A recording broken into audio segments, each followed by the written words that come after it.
Halo, saya Sumarpung. Selamat datang di channel Halim 2020. Pada kesempatan ini, kita akan membahas tentang opportunity planning, yaitu suatu plan yang menggambarkan cara untuk memenangkan satu opportunity. Nah, di dalamnya ada beberapa strategi yang bisa dipakai untuk memenangkan opportunity. Dan karena materinya memang banyak, kita akan pecah-pecah menjadi beberapa episode. Dan pada episode kali ini, kita akan membahas tentang opportunity map.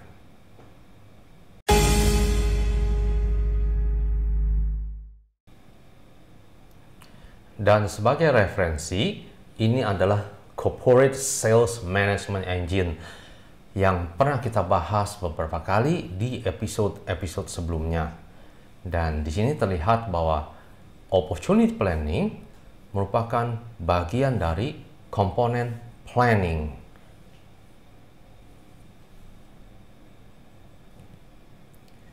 Lalu, apa yang disebut sebagai opportunity plan? Nah, kebetulan di sini ada suatu definisi yang cukup simple, di mana disebutkan bahwa a sales opportunity plan menjabarkan bagaimana suatu sales opportunity dimenangkan. Nah, basically it's a competition plan. Ya. Lalu, kenapa disebut competition plan? Karena kalau dilihat hampir semua opportunity biasanya selalu ada kompetitor.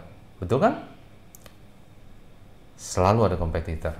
Nah, jadi khususnya untuk opportunity yang banyak kompetitornya, yang competitionnya very tough, definitely diperlukan opportunity plan yang betul-betul solid dan kuat. Nah, selain itu juga Anda tentu ingat, dalam meng-engage satu opportunity, yang bekerja adalah satu tim, bukan cuma satu orang saja, bukan cuma account manager saja, tapi satu virtual team yang role-nya cukup banyak. Dan kita sudah bahas mengenai role di dalam sales team di episode sebelumnya. Nah, karena orangnya banyak yang terlibat, mereka semua supaya sinkron harus punya hanya satu plan. Jadi dengan kata lain, untuk memenangkan opportunity ini, semua orang harus punya plan yang sama, punya gambaran yang sama. Coba Anda bayangkan, kalau masing-masing punya rencana masing-masing, wah, bisa kacau. Yang satu bilang harus begini, yang satu bilangnya berbeda, harus begini. Dalam hal ini, dengan adanya satu plan, seharusnya sales team, semua orang di dalam sales team menjadi sinkron dalam menjalankan strategi untuk memenangkan opportunity. Selanjutnya yang ingin saya highlight di sini adalah tentang hubungannya dengan account planning. Well, kita udah bahas tentang account planning di episode sebelumnya. Di situ isinya basically berbagai informasi tentang perusahaan ini, tentang klien ini. Nah, informasi-informasi yang berada di dalam account plan itu akan sangat berguna dan dipakai dalam membentuk opportunity plan. Dengan demikian,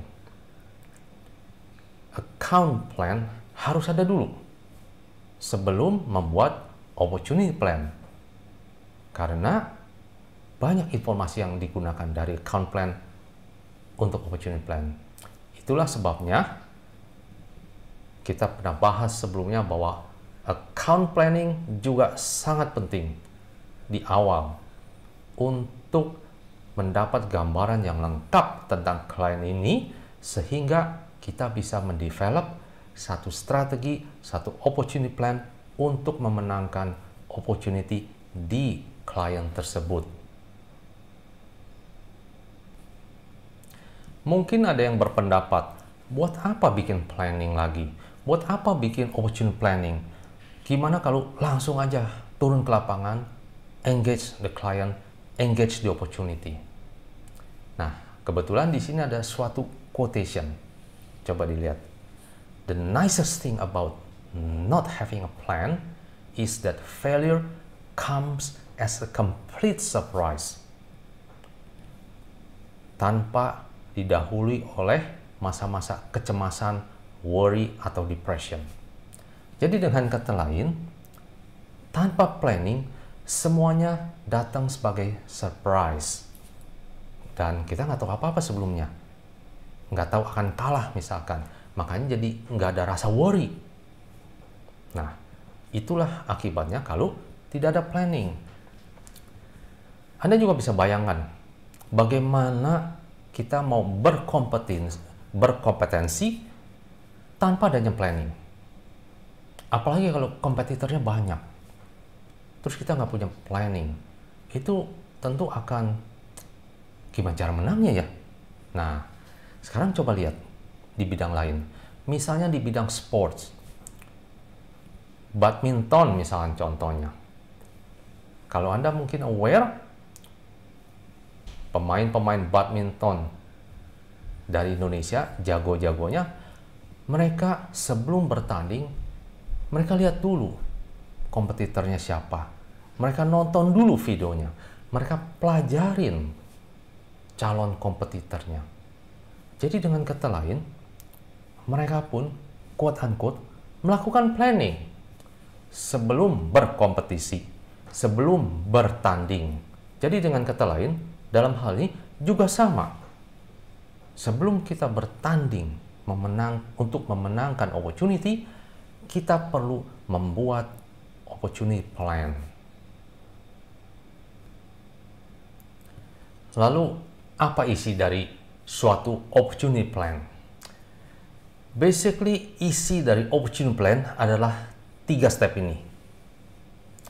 Yang pertama adalah opportunity assessment. Yang kedua, creating the political map di dalam klien, khususnya untuk opportunity ini. Dan yang ketiga adalah competitive strategy, yaitu strategi apa yang mau dipakai untuk memenangkan opportunity ini.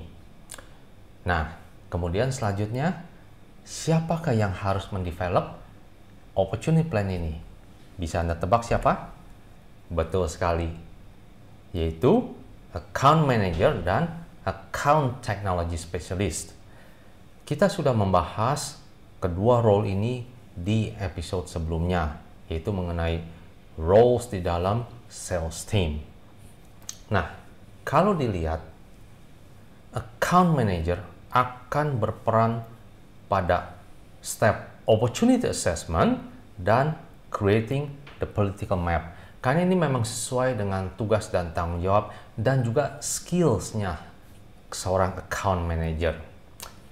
Sedangkan account technology specialist yang punya skill technical, dia berperan penting di dalam membuat competitive strategy.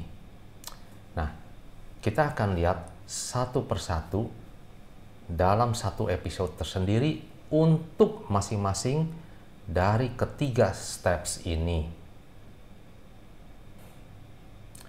Sebelum membahas atau melakukan ketiga steps tersebut, pertama-tama harus dibuat dulu apa yang disebut suatu opportunity map. Nah, yang disebut sebagai opportunity map adalah seperti tabel ini. Kalau dilihat, basically tabel ini menggambarkan opportunity apa sajakah yang akan dibuat opportunity plan-nya. Nah, Anda juga lihat bahwa ini sebenarnya adalah list dari semua leads yang berada di dalam CRM. Kalau Anda masih ingat, di dalam sales process, pada tahap yang paling awal adalah leads dengan probability yang di-assign sebagai 0%. Nah, sekali lagi, data ini semuanya sudah berada di dalam CRM, tinggal ditarik untuk mengenerate suatu opportunity map. Sekali lagi, tujuannya adalah sebagai gambaran opportunity apa aja yang perlu dibuat opportunity plan-nya. Yang saya ingin highlight di sini adalah 3 kolom terakhir. Nah, Sebelumnya kalau lihat kolom pertama kan sekedar client name, kolom kedua opportunity-nya apa, kolom ketiga besar opportunity berapa atau value-nya berapa. Tapi yang ketiga terakhir memberi informasi tentang situasi kompetisi dari masing-masing opportunity ini. Di situ ada kolom strategi, ada create, pursue, monitor, dan sebagainya. Kita akan bahas lebih detail nanti di episode selanjutnya. Selain itu juga ada current relationship kita dengan klien tersebut untuk masing-masing opportunity. Nah, kolom terakhir adalah menggambarkan siapa saja kompetitor untuk masing-masing opportunity tersebut. Jadi kalau dilihat di opportunity map, pertama menggambarkan semua opportunity yang perlu dibuat opportunity plan-nya. Kedua, menggambarkan juga berapa sih total pipeline yang dimiliki oleh account manager ini. Juga menggambarkan kita punya share of wallet per klien. Sebagai contoh, di sini ada PT XYZ. Di dalam PT XYZ ada 3 opportunity dengan value, ada yang 1M, 1,5, 800 juta. Totalnya sekitar 3M lebih. Nah, kalau misalkan dalam 1 tahun PT XYZ mempunyai budget untuk software atau untuk information technology sebesar 100M, ini otomatis memberi gambaran berapakah share of wallet perusahaan kita pada klien ini. Cukup kecil kan? Nah, itulah memberi gambaran sekilas berapa share of wallet kita dari masing-masing klien. Selain itu juga memberi gambaran tentang kondisi competition. Selanjutnya juga memberi gambaran berapa besar workload bagi sales team. Kan semuanya ini akan dibuat opportunity plan-nya. Nah, jumlah baris ini dan juga tipe-tipe strategi termasuk jumlah kompetitor tentu menjadi tugas dan tanggung jawab semua orang di dalam sales team. Nah, tentu memberi bayangan juga seberapa besar beban untuk mereka dalam setahun ke depan dengan melihat opportunity map ini. Lalu, apa faktor-faktor yang penting di dalam pembuatan opportunity plan? Yang pertama, opportunity plan menggunakan atau memerlukan informasi-informasi yang sudah berada di dalam suatu account plan. Dengan kata lain, account plan harus sudah ada dulu sebelum membuat opportunity plan. Nah, makanya sekali lagi itulah pentingnya tugas dan tanggung jawab seorang account manager dalam membuat account plan. Kalau misalkannya account plan yang nggak ada, lalu ketika kita ingin membuat opportunity plan, kita ambil informasi dari mana? Nah, ya, dengan demikian sekali lagi penting sekali adanya account plan dan juga pentingnya tugas dan tanggung jawab seorang account manager untuk membuat account plan. Yang kedua, semua opportunities. Kan kita mau buat opportunity plan-nya. Berarti semua opportunities tersebut harus sudah berada di dalam map. Nah, di dalam map kan, map ini sendiri kan ditarik dari CRM. Jadi dengan kata lain, semuanya harus berada di CRM. Sehingga waktu ditarik, di-generate menjadi suatu opportunity map, ada di situ. Sebenarnya yang ingin saya highlight di sini, semua account manager harus memasukkan semua opportunities ke dalam CRM sehingga muncul di opportunity map. Ini tentu memerlukan disiplin. Nah, coba Anda bayangkan, kalau misalkan nggak ada di dalam CRM, berarti nanti waktu ditarik nggak muncul di dalam opportunity map. Artinya, opportunity tersebut nggak ada planningnya. Karena nggak ada di dalam opportunity map, berarti nggak dibuat opportunity plan. Nah, coba bayangkan, Kalau ada opportunity yang disimpan diam-diam oleh seorang AM, misalnya, berarti opportunity itu tidak ada planning. Nah, tentu nanti hasilnya akan terkaget-kaget, become surprises. Inilah kunci yang penting, faktor-faktor yang penting dalam membuat opportunity plan. Lalu apa dampak dari kondisi the new normal terhadap pembuatan opportunity map? Saya lihat tidak terlalu ada dampaknya. Kenapa? Karena opportunity map adalah suatu tabel yang di-generate dari CRM. Jadi dengan kata lain, data-datanya semua udah di dalam CRM, tinggal ditarik membentuk satu tabel yang disebut sebagai opportunity map. Jadi dalam hal ini tidak ada terlalu dampaknya. Sebagai kesimpulan, hampir semua corporate selling sifatnya, kondisinya kompetitif, yaitu selalu ada kompetitor.